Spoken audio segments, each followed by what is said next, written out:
ಯಾರನ್ನೋ ಓಲೈಕೆ ಮಾಡಕ್ಕೆ ಇನ್ನೊಬ್ಬರನ್ನ ಎದುರಾಕೊಂಡ್ಬಿಡೋದು. ಕೊನೆಗೆ ನಾವು ಯಾರಿಗೋಸ್ಕರ ಇವ್ರನ್ನ ಎದುರಾಕೊಂಡಿರ್ತೀವಲ್ಲ ಅವರೇ ಹೇಳ್ತಾರೆ, ನೀನು ಯಾಕೆ ಅವನ ಜೊತೆ ಜಗಳ ಆಡಕ್ಕೆ ಹೋದೆ ಅಂತ ನಮಗೆ ಬುದ್ಧಿ ಹೇಳ್ತಾರೆ. ಇಂಥ ಪರಿಸ್ಥಿತಿಯನ್ನು ಎಲ್ಲರೂ ಎದುರಿಸಿರ್ತೀವಿ.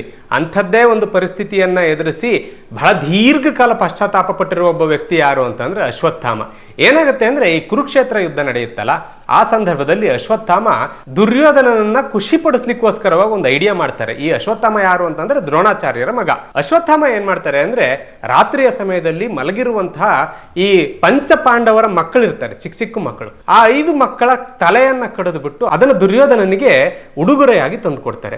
ಆ ಉಡುಗೊರೆಯನ್ನು ನೋಡಿದಂತ ದುರ್ಯೋಧನ ನಿಜಕ್ಕೂ ಅಕ್ಷರಶಃ ಬೆಚ್ಚಿ ಬೀಳ್ತಾನೆ. ಇದ್ಯಾವ ಉಡುಗೊರೆ ಅಂತ ಕೊಡ್ತಾ ಇದೀಯಾ? ಇಂತಹ ಒಂದು ಪಾಪಕೃತ್ಯವನ್ನು ಯಾರಾದ್ರೂ ಮಾಡ್ತಾರ? ಯುದ್ಧ ಏನಿದ್ರು ನಮ್ಮ ನಡುವೆ ಅವರ ನಡುವೆ ಹೊರತು ಮಕ್ಕಳನ್ನ ಇದರಲ್ಲಿ ಕೊಲ್ಲೋದು ನ್ಯಾಯ ಅಲ್ಲ. ನೀನ್ ಮಾಡೋದು ಅತ್ಯಂತ ನೀಚ ಕೆಲಸ, ಇದರಿಂದ ನನಗೆ ಸಂತೋಷ ಆಗಿಲ್ಲ, ಹೋಗು ಅಂತ ಬೈದ್ಬಿಟ್ಟು ದುರ್ಯೋಧನ ಅಶ್ವತ್ಥಾಮನನ್ನ ಕಳಿಸ್ಕೊಡ್ತಾನೆ. ಅಶ್ವತ್ಥಾಮನಿಗೆ ಇದೊಳ್ಳೆ ಕಥೆ ಆಯ್ತಲ್ಲ, ನಾನೀಗ ಅವ್ರನ್ನೂ ಎದುರಾಕೊಂಡೆ, ಇವನಿಗೂ ಬೇಜಾರಾಯ್ತು ಅನ್ನೋ ಒಂದು ದುಃಖ ಮನಸ್ಸಿನಲ್ಲಿ ಕಾಡ್ಲಿಕ್ಕೆ ಆರಂಭ ಆಗುತ್ತೆ. ಆ ಸಂದರ್ಭದಲ್ಲಿ ಅರ್ಜುನನಿಗೆ ವಿಷಯ ತಿಳಿದು ಅರ್ಜುನ ದ್ರೌಪದಿಗೆ ಮಾತು ಕೊಟ್ಟು ಬಂದು ಈ ಅಶ್ವತ್ಥಾಮನನ್ನ ಕಟ್ಟಿ ಹಾಕಿ ಎಳೆದುಕೊಂಡು ಹೋಗ್ತಾನೆ. ದ್ರೌಪದಿಯ ಮುಂದೆ ಮಂಡಿ ಊರಿಸಿ ಕೂರಿಸ್ತಾನೆ. ಯಾರನ್ನು ಓಲೈಸಬೇಕಿತ್ತಲ್ಲ ಆತನಿಗೂ ಅದು ಬೇಕಾಗಿರ್ಲಿಲ್ಲ.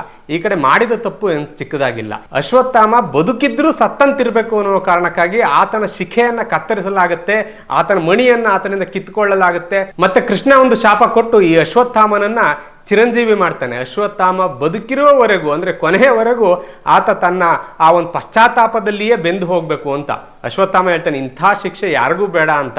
ಅಶ್ವತ್ಥಾಮ 7 ಜನ ಚಿರಂಜೀವಿಗಳಲ್ಲಿ ಒಬ್ಬನಾಗಿದ್ದರೂ ಕೂಡ ಸದಾ ಪಶ್ಚಾತ್ತಾಪದಲ್ಲೇ ಇದ್ದಾನೆ. ಇದರಿಂದ ಒಂದು ದೊಡ್ಡ ಪಾಠವನ್ನು ನಾವು ಕಲಿಬಹುದು.